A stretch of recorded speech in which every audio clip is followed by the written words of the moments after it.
Bonjour à toutes, bonjour à tous. Bon, évidemment, c'est un grand plaisir de retrouver. La dernière fois, on s'est retrouvés en Dordogne avec le collectif Les Pieds dans le Plat. Me retrouver en Bretagne, pas simplement en Bretagne, aux marches de la Bretagne, dans cette belle ville de Fougères. Ça, c'est aussi exceptionnel. Bon, certains qui viennent de loin vous nous diront, oui, il y a un petit peu ce crachin qui nous caractérise, mais vous savez très bien qu'ici, la pluie ne mouille que les imbéciles, donc on est bien entre nous. Donc il n'y a pas de souci. Alors certains ne me connaissent pas vraiment. Effectivement, quand Joey présente vice-président à l'international des Relais des Châteaux, c'est-à-dire je suis effectivement élu par les 550 reconnus meilleurs chefs dans le monde, 62 nationalités, 44 000 collaborateurs, 550 maisons d'artisans. Mais si justement je suis aux côtés du collectif Les Pieds dans le Plat,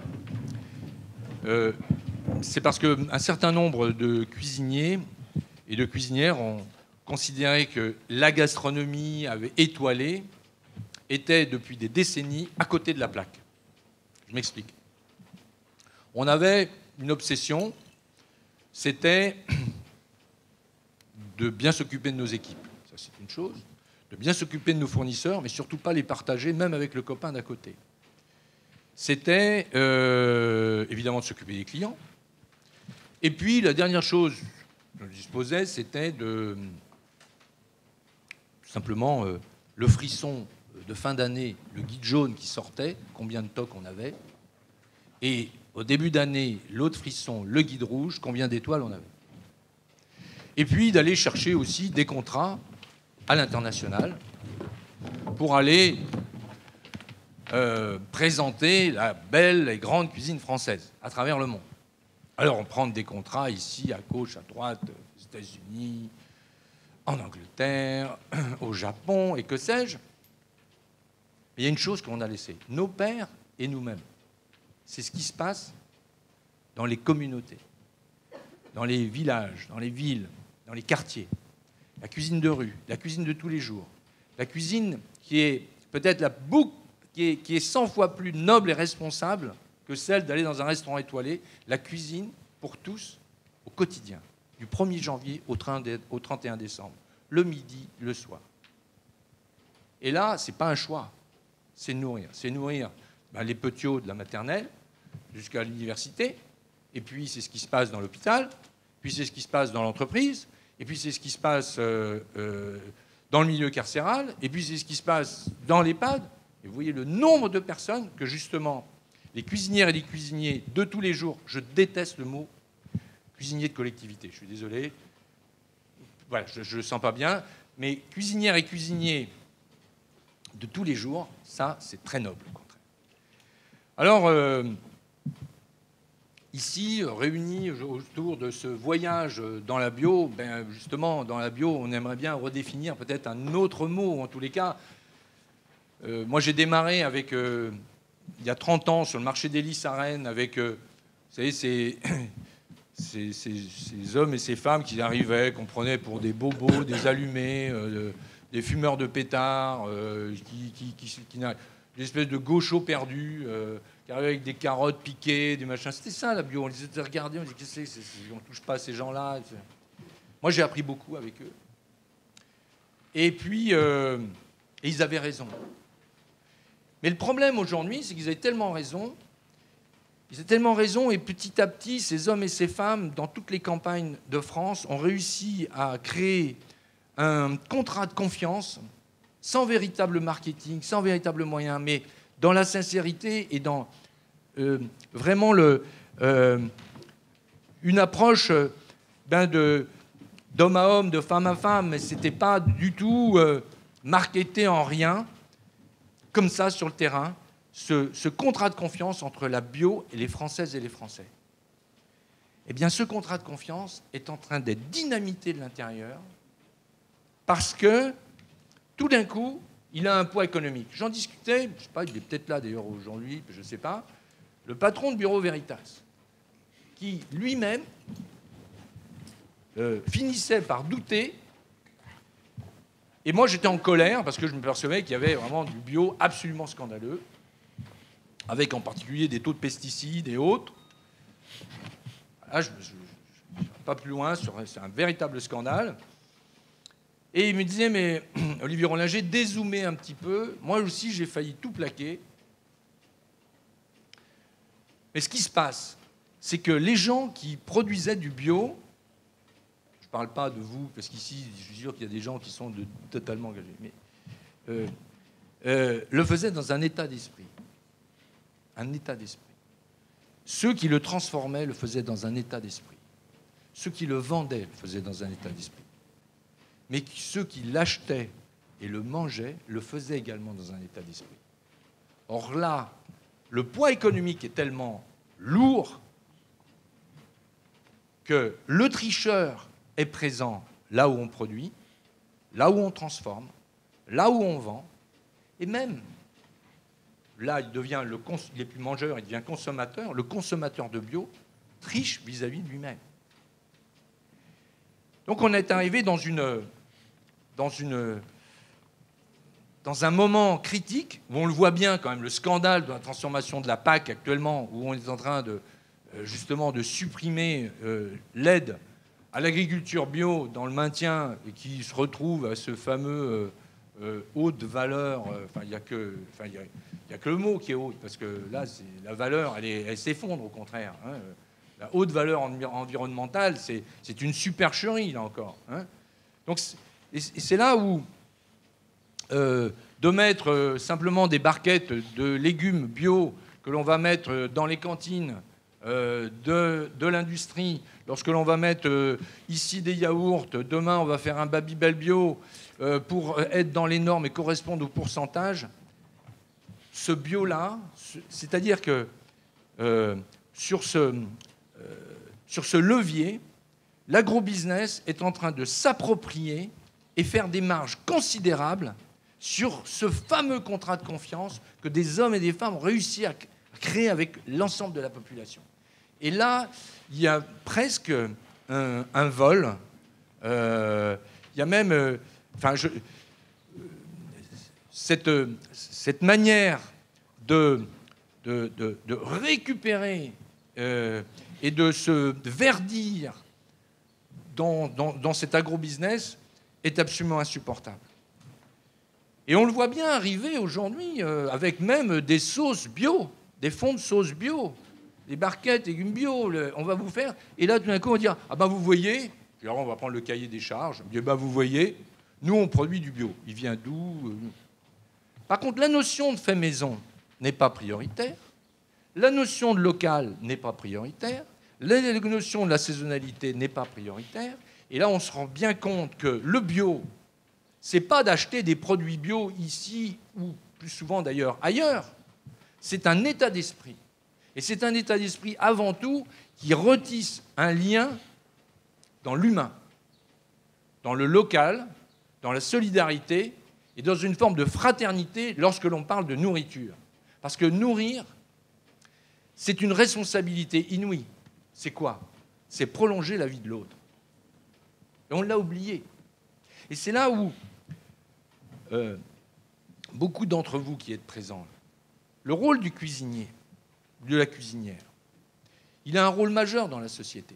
Il est vraiment le lien entre la vie des hommes et des femmes, et en particulier des enfants, et tout au long jusqu'au bout de notre vie, et puis le garde-manger de l'humanité. Le garde-manger de l'humanité, c'est la terre, c'est la mer, mais il ne pousse pas tout seul, ce garde-manger. D'abord, il faut le protéger, parce qu'on sait que la vie n'est pas une exception. Au contraire, la vie est une exception, mais surtout pas une règle. Et cette exception, elle est extraordinairement fragile. Donc ce garde-manger, il est façonné par des hommes et des femmes.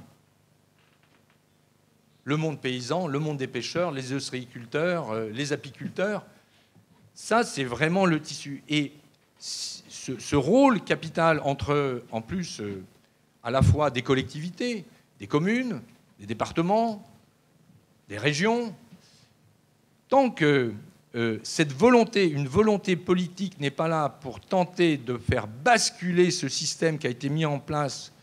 Et comme le monde de l'agrobusiness s'est approprié la nourriture dans les supermarchés pour chacun d'entre nous, lorsqu'on a fait nos courses, on a persuadé que finalement la réussite sociale alimentaire, c'est de pousser un caddie le samedi après-midi, le remplir de produits totalement pré-cuisinés, et on rentre à la maison, on est tranquille pour la semaine.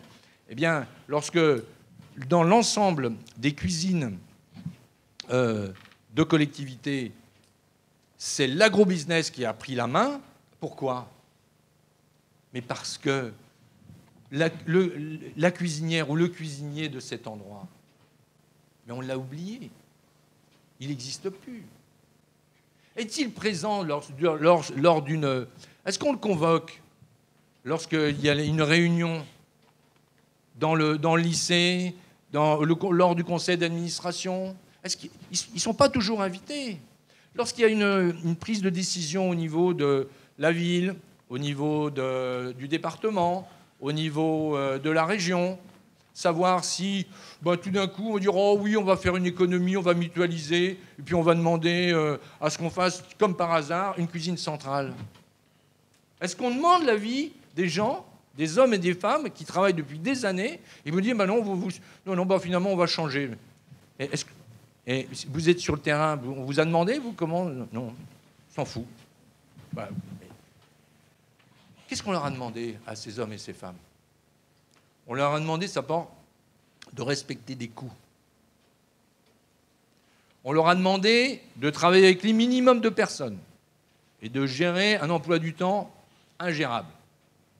Comment voulez-vous que des personnes puissent arriver à 10 heures et qu'à midi, il faille envoyer 300, 400, 500 couverts? Un matériel, le dernier roue de la charrette dans la collectivité, savoir le four, mais oui, mais il faut redonner des moyens.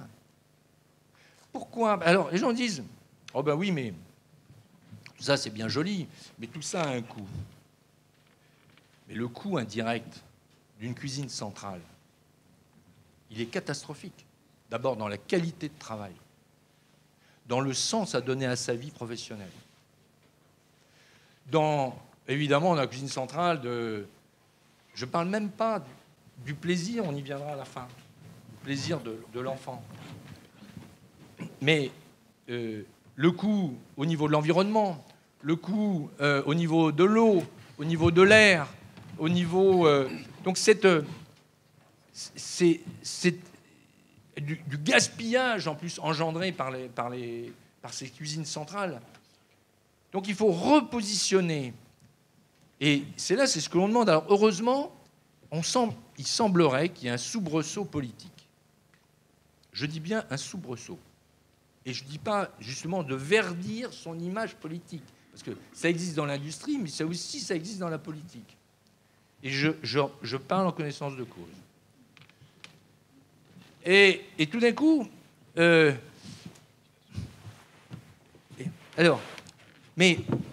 ceux qui ne sont pas convaincus, mais qui disent, tiens, pour me reverdir, je vais essayer de faire comme avant, on faisait une piscine dans sa commune, ou tout d'un coup, l'autre, il faisait une salle des fêtes. Ensuite, on a fait la médiathèque aussi, ça c'est de nouveaux trucs. Et puis des ronds-points, et puis plein de choses. Mais une cantine de qualité, avec du fait maison, du local, et évidemment en bio. Alors là, il y a des gars qui se disent, oui, on va peut-être... oui, ça, ce serait bien. Mais non seulement c'est bien, mais ça, c'est un vrai programme politique. D'abord, c'est réassocier son territoire, et c'est là où tout d'un coup, le cuisinier, qui se position centrale, eh bien, le lien avec un territoire, des hommes et des femmes qui font des pommes, qui font des volailles, qui font de qualité, au maximum. Il ne faut pas mettre de côté ceux qui ne sont pas en bio. Il faut au contraire aller les chercher en disant « Venez, on va vous proposer un marché, mettez-vous en conversion avec toute la complexité qu'on a évoquée avec le fameux SPAC là, mais venez à nos côtés et on va recréer un vrai lien avec notre territoire. » Et puis, de l'autre côté, Donc si ce politique, il va falloir refaire du fait maison. On abandonne les cuisines centrales. On le sait très bien, vous le savez tous, qu'on ne peut pas faire bon dans une cuisine centrale. C'est pas possible. Et je parle en connaissance de cause, mais j'ai travaillé plus de 10 ans en interne chez Sodexo. Et ça, c'est pas possible. Évidemment, je travaillais sur les fonds de sauce. Je demandais à Unilever de mettre moins de graisse saturée. Je demandais à ce qu'on mette moins de sucre. Ça, c'est pas du tout. Je pensais qu'on allait. J'étais avec Michel Bras. On pensait qu'on pouvait faire quelque chose. En fait, il y a des gens merveilleux dans cette grande multinationale. Il y a des gens vraiment qui sont convaincus. Sauf quand on arrive au moment du budget, boum, ça tombe. On me dit ah non, votre idée, elle était très bonne, mais elle est impossible à mettre en place. Parce qu'il y a un moment donné, les patrons, ce sont les actionnaires. Donc il faut absolument reprendre la main sur sa souveraineté alimentaire, mais pas simplement à la maison, mais dans les collectivités, parce que le bien manger devrait être inscrit dans la Constitution française. Le bien manger pour tous, le bien manger, ce n'est pas un privilège qui devrait être réservé à quelques-uns. Et c'est la raison pour laquelle le cuisinier a une dimension éducative. Et la cuisine, justement, dans une maternelle, dans un collège, dans un lycée, c'est l'éducation. L'éducation au goût. Mais comment voulez-vous, dans les situations où il se trouve actuellement, avec ce matériel, gérer les horaires, gérer l'hygiène, obligation de résultat. Quelle profession a une obligation de résultat aussi forte que celle du cuisinier, la cuisinière de tous les jours? Il est à 10 heures, quelles que soient les conditions. Il vous manque 2 personnes, pas grave. Gérer les stocks, c'est pas arrivé, pas grave. Gérer les commandes, ça, c'est pas arrivé. Il faut que ça sorte. Et qu'est-ce que j'ai? On sort de... C'est pas de la nourriture, on sort un truc à manger. Et une boîte, des sacs à manger. Mais ces hommes et ces femmes veulent retrouver du sens à leur métier. Et c'est pour ça que moi, je mettrai, je vous ai dit, on mettra le temps qu'il faudra, on mettra l'énergie qu'il faudra, mais justement avec ce collectif Les Pieds dans le Plat, et aujourd'hui avec cette SKIC, vous savez tous ce que ça veut dire une SKIC. Société coopérative d'intérêt. Voilà. Bravo. Non mais il faut bien redire ce que ça veut dire, parce que je trouve ça très beau, la notion du collectif. On est tous dans une période de compétitivité, et on peut considérer que même la notion de compétition est rentrée aussi dans l'univers du bio. On le voit bien. On peut dire même... Je veux dire, moi, quand je vois Leclerc bio, je me demande si demain, on ne va pas avoir Monsanto bio. On n'est pas loin, hein. On n'est pas loin, on n'est pas loin. Un OGM Monsanto bio, élevage, volaille, soja, arrivant du Brésil, ayant nécessité une partie de la déforestation, arrivant au port de Lorient pour arroser les volailles et les porcs de notre cher pays de Bretagne, pour refourguer 35% de ce volume aux Émirats arabes. J'ai rien contre, mais quand on nous parle de souveraineté alimentaire pour la France, le foutage de gueule, ça suffit. Mais le problème, c'est que probablement ça va continuer. C'est bien là mon problème, mais bon. Ça c'est pour les Bretonnes et les Bretons, je dis ça. Donc la valorisation le repositionnement du métier de cuisinier avec un territoire et avec des hommes et des femmes qui sont autour de ce territoire et qui sont capables de nourrir les enfants, les jeunes, les étudiants et les plus âgés. Il faut... C'est vraiment là...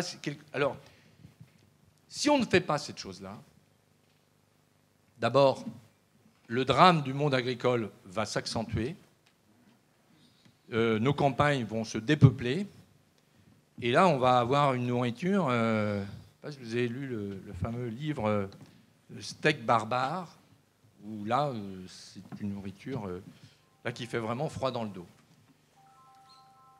Si cette dynamique se met en place, on aura préservé nos territoires, on aura donner du sens à la fois aux agriculteurs, aux pêcheurs, à ceux qui transforment les cuisiniers, qui sont presque comme des médecins d'un territoire.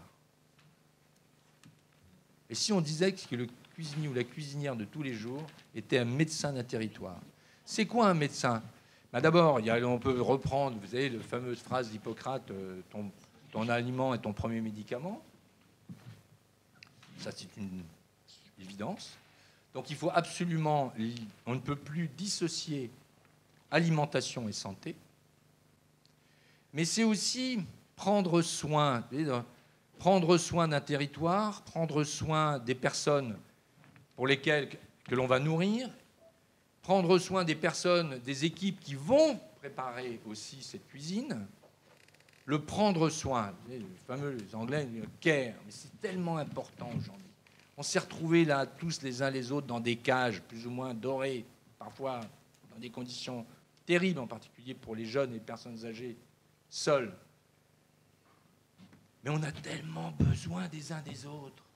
On est comme d'un énorme mycélium, comme on est heureux de se retrouver, même aujourd'hui, là, dans ce moment. Ce n'était pas possible il y a quelques semaines. Se prendre soin des autres, je pense que c'est une des clés. Alors on va parler de solidarité, on aimerait même parler de fraternité. Et nourrir. Vous savez, quand on a laissé le soin de nourrir, on a confié cet acte. Je crois que c'était... Je ne me souviens plus. Il y a un grand penseur grec qui disait l'amour, c'est vouloir faire du bien à l'autre. L'autre, c'est-à-dire la personne que l'on aime, évidemment, au quotidien, mais l'autre, ça peut être aussi l'inconnu. Alors si on reprend cette définition de l'amour, l'acte de cuisinier, elle est vraiment le premier acte d'amour. Prendre soin de l'autre pour qu'il prolonge sa vie au mieux. Et la notion de santé, on voit bien toutes les études, c'est curieux, elles ne sortent pas en France, mais aussi bien sur l'État de New York qu'en Grande-Bretagne, on s'est aperçu que ceux qui étaient dans une malnutrition étaient évidemment beaucoup plus fragiles à ce foutu virus. Comme quoi, il y a bien une relation entre une mauvaise alimentation et une défense immunitaire. Et c'est là où la cuisinière et le cuisinier, dont on doit imaginer. Alors, il y a deux choses. Il y a nos enfants qui sont aujourd'hui bien souvent mal nourris, je ne vais pas dire trop nourris, mais mal nourris, parce que cette industrie d'agroalimentaire n'aura jamais cette pulsion d'acte d'amour de vouloir cuisiner pour l'autre. On ne peut pas lui en vouloir. Lorsqu'on dit que l'alimentation, c'est une industrie, la finalité de l'industrie, c'est de faire du profit. Ce n'est pas de faire plaisir. C'est juste faire plaisir pour que vous ayez envie d'en racheter encore une fois, 2 fois, 10 fois. Là, c'est le côté addictif. C'est le sucre, c'est l'édulcorant, c'est... Donc on le sait très bien, du gras, du sel, du sucre. C'est très facile de faire avaler tout ça. Donc la notion de soins et de médecin du territoire, c'est absolument pour moi capital. Et puis, au-delà, il y a la notion aussi d'équipe. Les conditions de travail. Est-ce que vous avez, je ne veux pas vous demander, je suis sûr qu'il y a des chefs de cuisine ici, puis en plus ça me fait très plaisir parce que j'en ai déjà rencontré 2 garçons qui ont travaillé chez moi il y a plusieurs années. Et ça aussi, c'est très encourageant. C'est-à-dire que tous ces jeunes, enfin maintenant vous êtes un petit peu moins jeunes aussi, vous avez basculé finalement de ce qu'on appelle la gastronomie dans la cuisine de tous les jours. Et de vous voir ici présent, en fait, vous n'avez jamais éteint cette étincelle de vouloir faire bon pour le plus grand nombre. C'est faire bon, faire plaisir à l'autre. Et c'est vrai qu'à travers une cuisine centrale, parce que bien souvent, le cuisinier et le cuisinier qui n'a pas de moyens, qui a un salaire un peu plus du SMIC, vous avez vu les salaires des gens, alors que vous avez la responsabilité d'hygiène, de nourrir des enfants, dans des conditions avec personne, à rendre des comptes à tout le monde. Et en plus, Et vous avez la responsabilité, mais on peut considérer que mais personne n'aura envie de prendre sa responsabilité. Moi, je trouve ça pas étonnant, mais surprenant, mais on sent bien là qu'il y a une véritable vocation. Parce que votre vocation, c'est de vouloir faire plaisir. Et parfois, comme nous tous, les cuisinières et cuisiniers, et parfois, vous faites même plaisir parce que vous avez envie de voir un sourire, vous avez envie de voir un merci chez ces enfants. Là, vous êtes foutu capable de leur servir une tarte aux fraises en plein hiver. Parce que vous n'avez pas le choix de faire autrement. Mais c'est quelque chose qui vous nourrit, vous. La gratitude des enfants. C'est un regard qui est échangé. C'est « Ah oui, il nous a fait... Ouais, bon. » Et si on pouvait redonner un sens profond à tout ça, et au contraire, avoir cette dimension santé, cette dimension éducative, c'est pas simple. Hein. Quand je vous dis ça, vous le savez bien, si on est tous là, c'est parce que c'est une bascule énorme. D'abord, une prise de conscience qui est planétaire. L'alimentation, la prise de conscience, elle est planétaire. Des plus modestes aux plus huppés. Les gens, la notion de manger a basculé en l'espace de 10 ans. On était capable de manger des interdits, on était capable de manger des trucs à coup de marketing. On disait que le meilleur champagne, c'était celui qui était présent sur les courses de Formule 1. On disait que... enfin, des trucs. On nous a fait avaler un tas de trucs. Tout d'un coup, on se rend compte, comment peut-on imaginer, dans cette notion de plaisir, de porter à la porte de nos lèvres et ensuite d'ingérer quelque chose où des gens ont été exploités pour produire cette chose-là. Traçabilité aujourd'hui. Les réseaux sociaux ont plein de défauts, mais ils ont aussi plein de qualités. La qualité du produit, la dimension humaine, comment les gens... Et de savoir aujourd'hui, par exemple, de quelle manière le monde agricole souffre, enfermé, ficelé dans un système. Et pas simplement dans des habitudes, mais je dis bien ficelé et muselé dans un système. À travers des banques, à travers des centrales d'achat, et aussi des vendeurs d'intrants et de semences industrielles. On ne peut pas éprouver un plaisir lorsqu'on sait cette chose-là. Lorsque l'on sait également que l'environnement a été bousillé. Moi, je prends par exemple l'exemple d'un poivre que j'ai cherché à l'autre bout du monde, où des gens sont manifestement exploités, en particulier des femmes, et parfois même des enfants sont exploités dans ces plantations. Quand on sait qu'une rizière, un lagon, mais c'est vrai pour la Bretagne, c'est-à-dire que comment on peut imaginer que le produit soit bon alors que l'ensemble du littoral est bourré d'algues vertes et que le taux d'ammoniac en Bretagne est 15 fois supérieur à la moyenne nationale. On dit, mais on ne peut pas éprouver un plaisir. Et quand on sait, en plus, que ce produit que vous allez ingérer, ou au pire que vous allez faire ingérer à vos enfants, va les empoisonner à petit feu, avec perturbateurs endocriniens, avec tous les méfaits, les pesticides, fongicides, insecticides, enfin toute la panoplie. Comment pouvez-vous imaginer éprouver un plaisir? Ça, c'est pas possible. Et c'est bien là où il y a une balle à saisir. Elle est en train de passer là en ce moment. Il faut sortir des griffes de l'agro-business et de l'agro-industrie, l'alimentation. Et évidemment, vous avez un rôle à jouer. Et là, mais comment bouger les lignes? Alors aujourd'hui, avec ces politiques qui veulent légèrement bouger, avec ce monde agricole qui veut également... Enfin, on sent quand même toute une jeunesse qui est là, et grâce justement à des mouvements comme Madame venait d'évoquer tout à l'heure, ce voyage en terre bio, cette dynamique est en route. Saisissons cette opportunité pour faire bouger les lignes, mais comment aider ces politiques qui ont choisi de faire évoluer leur cantine?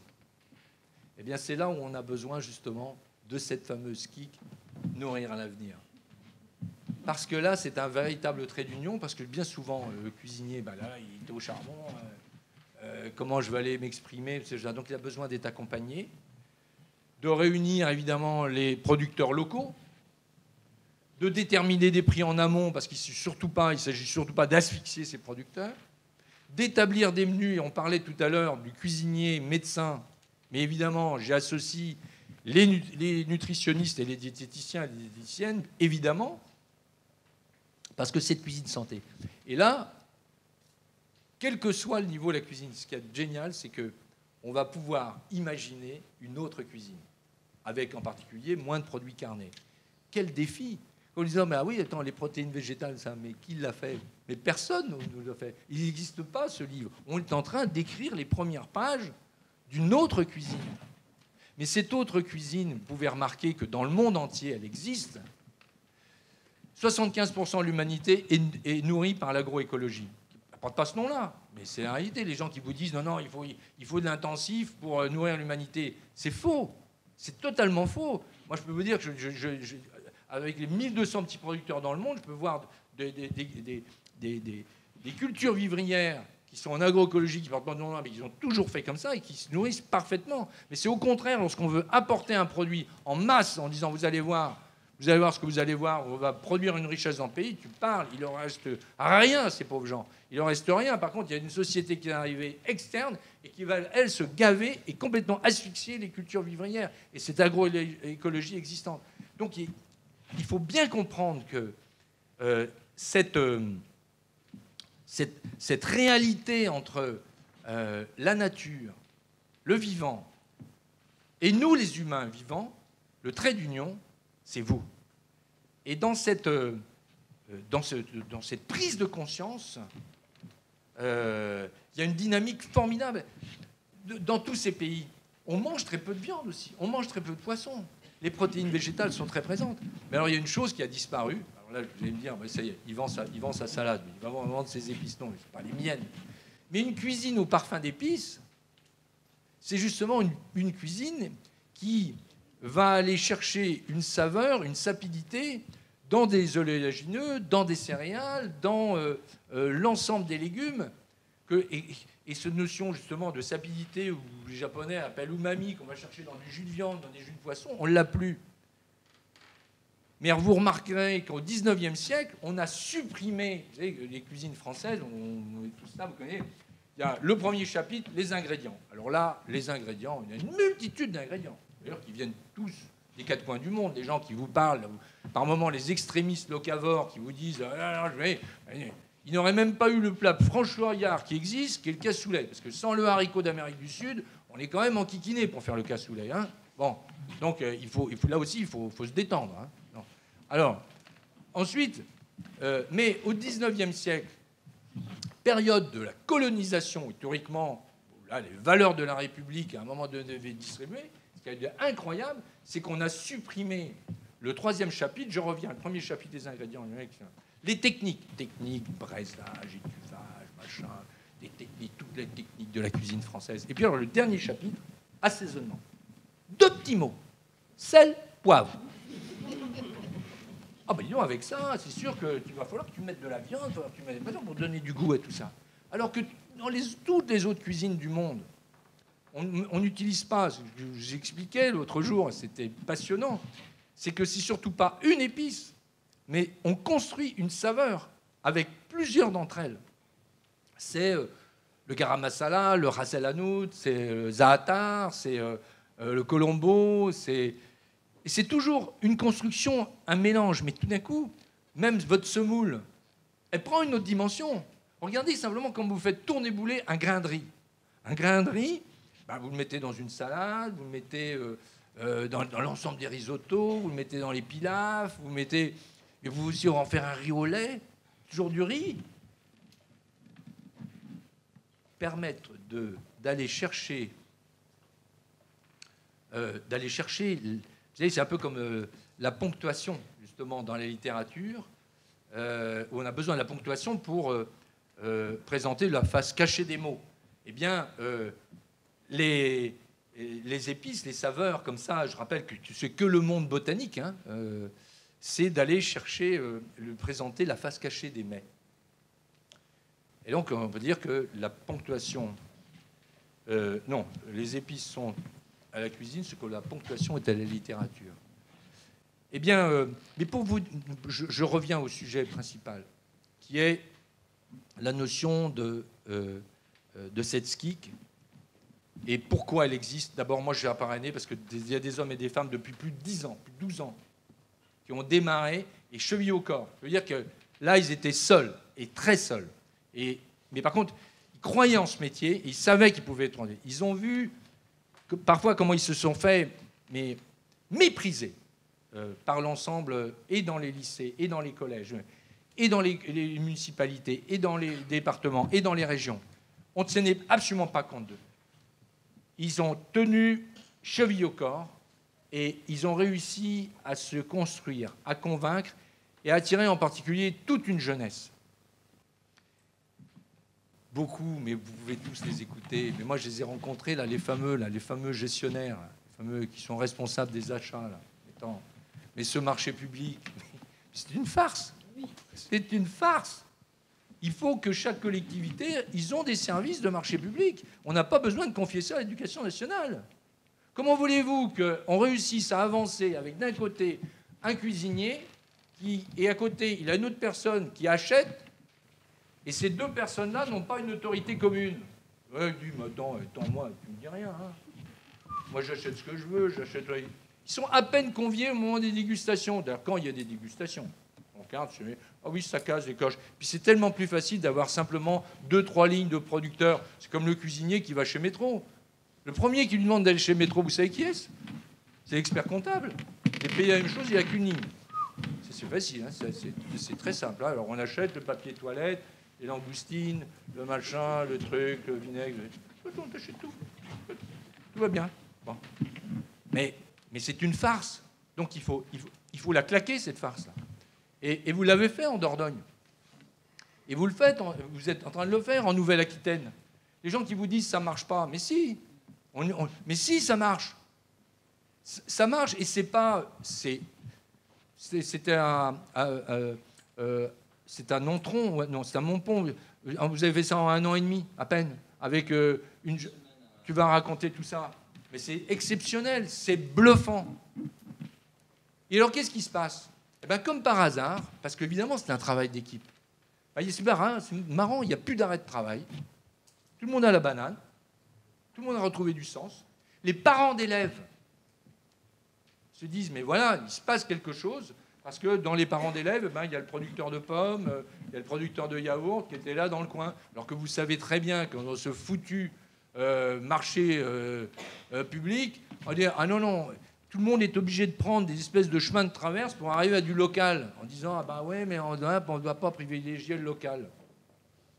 Ah non, mais si les politiques, on n'est pas capable de changer ce truc, mais comment on va faire? Alors on dit, ah bah oui, mais par rapport au bilan carbone, on pourrait peut-être jouer sur ce truc-là. Avec le bilan carbone, il pourrait peut-être rentrer dans le truc. On arrête, là. On arrête un peu, là. On va faire son marché sainement, avec du bon sens. On va évidemment aller chercher... On va réunir ces producteurs bio. On va, en amont, on va faire les menus 1 an avant, en fonction de la saison. On va déterminer ce que les producteurs peuvent faire et on va mettre en place. Et là, tout d'un coup, c'est une dynamique qui se met en place. Un plaisir de faire, de donner du sens à ce que l'on fait les uns les autres. Et là, moi, je ne lâcherai rien. Et avec vous tous, on ne lâchera rien. Et on essaiera, sur l'ensemble du territoire national, de faire valider au niveau des politiques qui ont la sincérité vraie ou pas vraie, mais qui ont, en tous les cas, qui ont dit qu'ils voulaient le faire. On va s'en occuper. Et on va leur prouver que c'est... Et on prendra à témoin les parents d'élèves et les élèves eux-mêmes.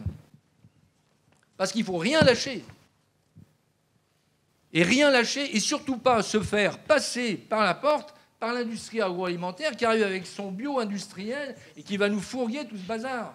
Et les gars vont dire, mais oui, ça correspond au cahier des charges, on est tous bio, tous bio. Et tous bio, mais pas beau. Hein? Pas beau du tout. Donc de l'éthique dans tout ça, du social, du lien, du sens. On ne peut pas tromper, qu'on arrête de tromper les gens. Et alors, vous allez me dire, bah ouais, c'est l'utopie, tout ça. Il y a certains qui ne sont peut-être pas convaincus. Alors, je peux vous assurer que d'abord, ce n'est pas de l'utopie parce que c'est vrai. Et à ceux qui vous diraient c'est l'utopie, vous leur répondrez à chaque fois oui, c'est peut-être de l'utopie. Mais l'utopie, c'est le tout début du refus du renoncement. Et nous sommes dans le refus du renoncement. Et pourquoi? Parce que la planète est malade. Et parce qu'on ne veut pas que nos enfants prennent des taux d'obésité, cette pandémie d'obésité qui entraîne un tas de maladies derrière, on ne veut pas. Donc, et je dis bien, je répète, le cuisinier est un médecin. Médecin d'un territoire et médecin de celles et ceux qui nourrissent, comme étant le premier à tout d'un coup donner une amie. Et puis la joie, et puis le plaisir, et puis le sourire, et puis c'est formidable enthousiasme de tout d'un coup donner un autre sens. Pays des droits de l'homme, la France, devrait être le premier pays du droit au bien manger. Et en particulier pour nos enfants et pour nos anciens, à qui on a encore le culot, la dimension scandaleuse de leur faire, vous savez, ce fameux minerai, lorsqu'on veut leur donner des protéines, cette espèce de truc de viande grattée sur les os, là, on leur donne en poudre, parce que moi j'ai travaillé pour les mâcher et pour les personnes qui ne peuvent pas déglutir. Donc je connais parfaitement le sujet.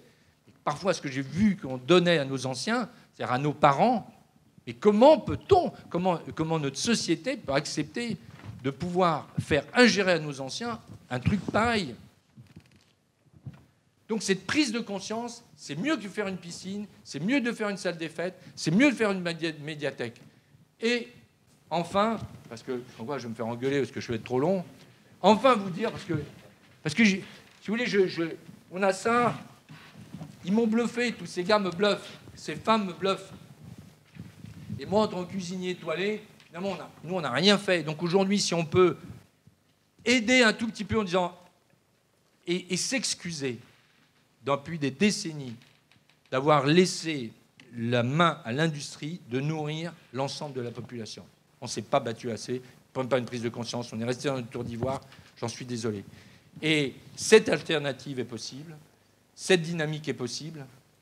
C'est le début d'une révolution délicieuse. Merci. Oui, toi, tu as vraiment envie que j'arrête. Vas-y, Jean-Marc.